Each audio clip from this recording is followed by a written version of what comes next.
Basic shapes of graphs and using graphs, the basics.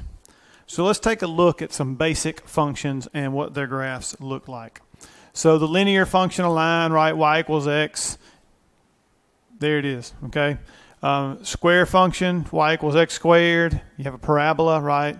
So it's like a smile, I call it smiling when it's positive x squared, if it's negative x squared it's frowning, right? Cube function, y equals x cubed, right? So it's sort of like a narrower parabola this way, and then the other side turns down, right? Square root function, y equals the square root of x, is only half of a parabola sideways, but that's because if you put the other half, it wouldn't be a function, right? Vertical line test. The absolute value function is basically you take this part and you reflect it back up this way, make it positive, so it makes a v, okay? And then y equals 1 over x, the reciprocal function, is, these are asymptotes. It hugs them but never touches them. So just know that that's like asymptote, or not like it is, they're asymptotes. The axes are on that one. Okay, so there's your six of your basic graphs. X squared, x cubed, square root of x, absolute value of x, and 1 over x. And there could be other things that we could talk about, but it's the ones I chose to put here. To shift a graph vertically, you simply add or subtract a number from the function, or to the function, or whatever. So to shift up v units, you say the function f of x, and you just tack on a plus v at the end. You just add v. If you want to move it down, you just subtract v. So, and what you'll find is when you do something to the overall function, when you just add something, subtract something, multiply something, divide something, that actually does what you think it does. Like plus means go up, minus means go down. Multiply is going to mean something, and that kind of thing, divide. So we'll talk about those various things as we go through this slide here. So we go through to shift a graph horizontally, you add or subtract a number in the argument of the function. And what I mean is this is the argument, what you're taking the function of, okay? So to shift right h units, notice it's f and then x minus h in parentheses. Now, wait a minute. To the right is minus h. When you have horizontal things going on, whether you're shifting or shrinking or stretching or whatever, it's usually the opposite whenever it's inside the argument and it's horizontal, okay? Those three things kind of go hand in hand. Inside the argument, it's horizontal, and it's opposite. Vertical, outside the argument, over the overall function, and it goes the way you think it goes. So if you want to move it left, guess what? F of x plus h. Note, when shifting horizontally, it's the opposite. I just told you that. And actually, anything dealing with horizontal is typically opposite. So a negative out front, so a negative in front of the entire function, means to reflect the graph with respect to the x-axis. So if we had negative f of x, that's what I mean there, okay? That means reflect. So the x-axis is this one. So if it was this way, it would be frowning, right? We just talked about that smiling and frowning business, okay? So then what if it says a negative in the argument? So what if we had this, f of negative x? That's going to reflect it about the y-axis. So if it's over here doing something, it's going to do the same thing over here, okay? It's going to reflect about the y-axis. A number multiplied or divided out front means to stretch or shrink the graph vertically. And again, out front, I'm saying something like k times the function. So it's out front mean of the entire function. So it's a vertical stretch or shrink. So if the number's larger than 1, it's going to stretch it. If it's less than 1, it's going to shrink it. And then if you have a number multiplied or divided by the argument, means to stretch or shrink the graph horizontally, and it's backwards. So if we have f of kx, right, if the number is bigger than 1, it's going to shrink it horizontally, and if it's less than 1, it's going to stretch it horizontally there, all right? So let's match the following graph with the given equation. Let's just take our basic shape. So the square root of x we know looks like this. That's our basic shape. That's a terrible basic shape. So it's like this, like a half a parabola, right? So if we were to add a number to it, we'd move it up. If we subtract the number, move it down. If we, put it inside the radical, we're going to move it right or left, the opposite direction, that kind of thing. So let's look at this one and see. So on A, for A here, let's try to figure out which one is A. A, this is inside the radical, so that means it's moved to the right 1 unit. That's to the right 1 unit. So that's to the right 1. So it's going to be moved right 1, and this 2 means stretch it. So instead of being this way, it's going to be taller, okay? It's going to be taller, stretch it vertically there. So right 1 unit and stretched out Well, the only one right one unit is this one here, so this is A. Okay, A is the first one. So if you wanted to draw a line to it or whatever, but I put lines underneath it to put A, B, C, whatever. All right, the next one. You know what, we'll just do all these in red. The next one is negative out front, reflected about the X, that flipped over, it's upside down, and it's moved to the down 2 units, right? That's not right or left because that's outside the function. So it's flipped over and down 2 units, and that is this one here, okay? So this is B. All right, and then by a process of elimination, right, we know this one must be C, but let's talk about why it's C. This says move it left 2 units, and this says move it down 1 unit, right? Left 2 and down 1. So left 2 and down 1, there it is, right? So that's C, okay? So let's look at some more of these. Let's do D, E, and F, and then G, H, and I. So D, E, and F all deal with X cubed. Okay, I've even heard that described as a snake. I just don't like snakes, so I don't like to say that, although I just said it. All right. So X cubed minus 3. This literally means move it down 3 units. So which one is the same graph moved down 3 units? Well, it's this one. So this is D, right? This one goes with that one there, okay? Just down 3 units. And then E says move right 4 and up 1. Right 4 and up 1. So right 4 and up 1. Let's see. 1, 2, 3, 4 and up 1. And there it is. Okay. So this is E. And F says move it left 1 unit, up 2. And then this says basically flip it over X. So instead of this shape, it's going to be this shape. All right. So it's got to be the other one left, right? But it's going to, correct, I should say. It's going to be up 2 and left 1, and it's flipped over as opposed to this, right? Oops. So then this is going to be F. And then the last one deals with the reciprocal function, has those asymptotes I talked about. So this one, X minus 2. Now notice that minus 2 is in the denominator where the X was. That's inside the argument. That means it's going to be to the right 2 units. So take the basic graph and go right 2 units, and that's going to be, this one is going to be over here with this one, right? So this is going to be G. All right, and then this one here says go up 1 and then flip it over on the x-axis. So normally this side's up, so this time this side's going to be down. Okay, that's what that means. Now, which one is that? Well, that's still above over here on this one I just drew on. It's right below it. Okay, so this is H, and then here this is down 3 and left 2. So this is left 2 and down 3. So left 2, down 3, and there it is. Okay, there it is. That's going to be I. So I, H, and G are the 3 for that row of graphs. So now let's use the graph to talk about intervals of increase and decrease, the domain, the range, and then even some function values. And this is sort of just looking at the graph, not having the function in front of you. So how do we do this? Well, what is the domain? Remember, the domain are all the x values. So if I look at the domain on this one, that's how far this way and this way it goes. Well, this arrow tells me that it keeps getting wider and keeps getting wider forever. So if it keeps getting wider forever, then guess what? It's going to go from negative infinity up to what? Infinity. And then for the range is what? How low and how high it goes, right? Well, this one has a bottom to it, and that bottom is right at what? 0. 0 up to what? Well, again, it goes on forever, right? It goes on forever.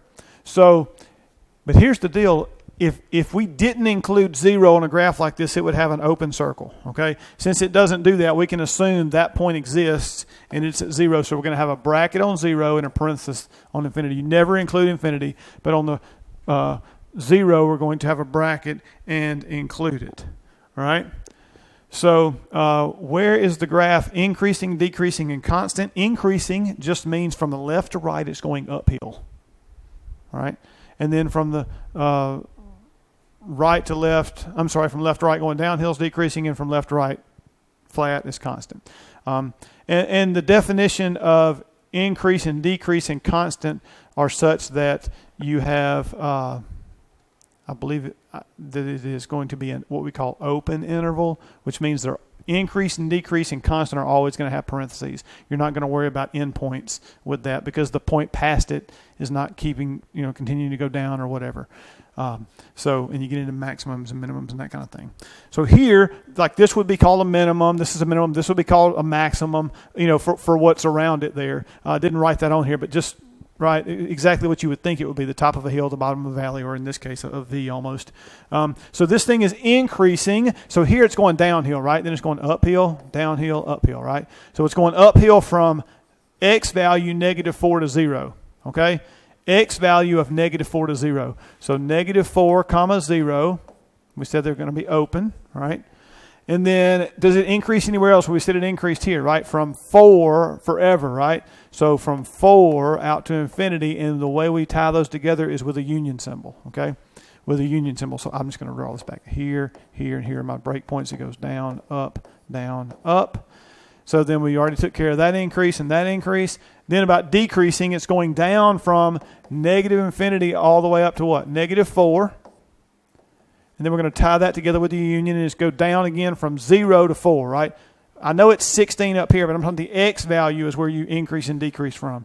So 0 to 4, okay? Where is it constant? Where is it flat? Nowhere, okay? Now, make sure if your professor or teacher may want you to write empty set or something like that. I'm okay with you saying nowhere. So what about f of 4? Well, 4, this is the x value, right? So f of 4 means go to the x value of 4 here, and go up and down until you find the graph, the grid, or where's it cross? So it's right there on that. So if you go back, the f of whatever value is the y value. So f of 4 is the x value, but the answer is the y value that corresponds with that point. So that is 0, right? Up or down, none. 0. And then what about f of 0? Well, if I go to 0, I go up here. Oh, here's my point, right? What's the y value that corresponds with that? 16. So f of 0 is 16 there on this graph here, right? F of 0 is 16. So then what about the next one? What is the domain? What is the domain of this one? Well, how far right and left does it go? It goes all the way over to here, and it goes all the way over to here. And notice it has circles that are closed in, so it includes those endpoints. So it goes from -2 all the way to what? 7. And those are brackets, okay? From -2 all the way to 7. And then what is the range? Well, the range is how high and how low it goes. It goes all the way from here all the way up to here, which is going to be what? -6 up to what? 5? So this one's a little weird because we're not used to seeing that, but that's what's happening. We just have 2 line segments basically that create this graph. All right. So then intervals where the graph is increasing or decreasing or constant. So where is it increasing? It is increasing right here, right, from x value -2 to x value 3. So from -2 to 3, and we said that intervals of increase and decrease are always open, right? That's right. So what about where is this thing decreasing? Well, it's going down from here, right? Not there. Let's take that off. All the way to here, right? So it's going downhill from 3 out to what, 7? So from 3 to 7, it is decreasing, right?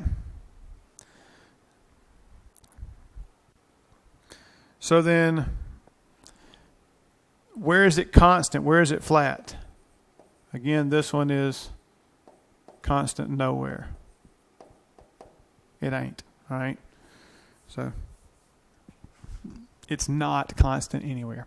What about f of 3? Well, if we go over here to 3, here's 3. Go up here. What's the y value? It's what? 5. So f of 3 is 5. We're just reading off the graph. F of -2. We come over here to -2 for x. And what is the y value? It's what? -6. So -6 is our f of -2 is -6. Okay?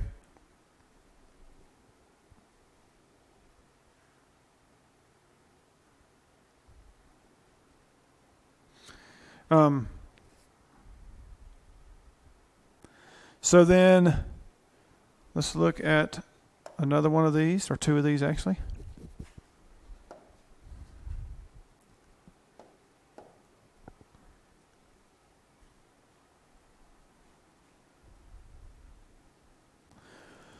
What is the domain of this one? Well, let's see. This arrow says it goes all the way to the left, and this says it goes all the way to the right, and there's nothing missing in between. Like if this circle was here and then there was another one here and there was nothing in between, you'd have to skip that gap. But there's no gap there, so it goes over everything. So the domain here is negative infinity out to what? Out to infinity, all real numbers, right? It's everything.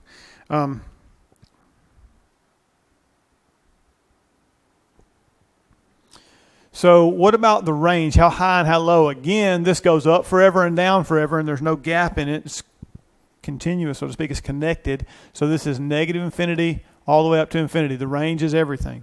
Where is it increasing? Well, it's going downhill till it gets right here. It's going back uphill till it gets here, and it gets here, and it goes down again. And then here it's sort of just kind of moving across, right? So where is it increasing? It's only increasing from what? Now remember, these are x values from negative 3 to 0. From negative 3 to 0, it increases. Where is it decreasing? Well, from negative infinity all the way to negative 3. Union, it also decreases from 3 out to infinity, right? Starts decreasing right here. That's 3 and goes out. Don't worry about this 3 or this being 0 or any of that stuff. It's the x value, right? So then where is this thing constant? Well, let me get all of my schock off here. All right. So then this is where it's constant from 0 to what? 3.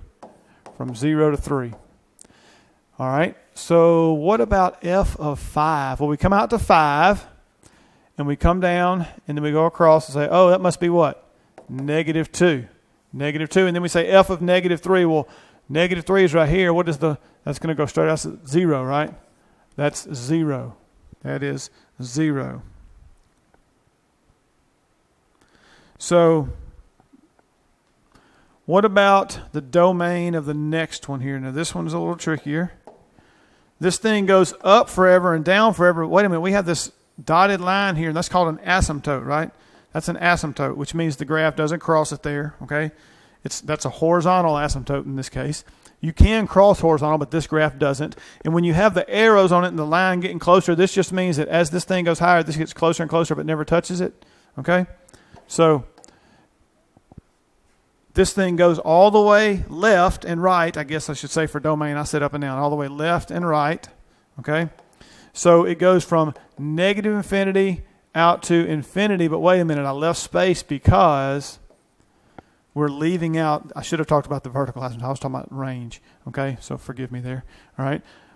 The vertical asymptote, you can never cross it, and it chops the graph into two pieces, basically, as far as the domain goes. So it's everywhere but the number 2. So we come up to 2 on both sides, put commas, parenthesis around those 2's, and then union it together. So it's every number except 2, which is where that vertical asymptote is. And I could have asked that question, what's the vertical asymptote? X equals 2. What is the horizontal? Y equals 2. All right. So for the range, it goes up and down forever, but then it has that horizontal asymptote, right? That it doesn't cross in this case. So again, it goes from negative infinity up to that number, which is 2. Parentheses, not a comma there. And then union and pick back up at 2. That's not 2. 2 and go out to infinity. All right. So because it was y equals 2 and because the vertical asymptote was x equals 2, the domain and range are the same thing. If they had crossed at a different place, or the asymptote had been located at a different number for the y equals 3, then it would have been 3 on the range there. But it just happened to be the same thing. So where's this thing increasing and decreasing? Well, if we go from left to right, this thing is going down, and over here it's still going down. So this thing decreases everywhere it exists. So does it increase? Nowhere. Would help if I could spell, huh? And where does it decrease? Well, from negative infinity to 2, and then 2 to infinity. Why can't we skip over the 2 again? Because there's an asymptote here, and you can't just skip over something that's not there. So you have to have that in 2 separate intervals. And then where is it constant? Nowhere as well. I keep wanting to write an E there. I've done that every time I've written that, I think. Okay? So there is your intervals of increase, decrease, and constant on this one. All right. So I hope this helps. Again, this is just looking at a graph and trying to figure out where it's increasing, decreasing, what the domain range is, maybe a couple of function values, that kind of thing. And then just when you see some of these things and trying to answer some of these questions, and there's various forms that they could be asked. Okay. You could be asked a lot more things or a lot less things depending on your teacher and your class and your book.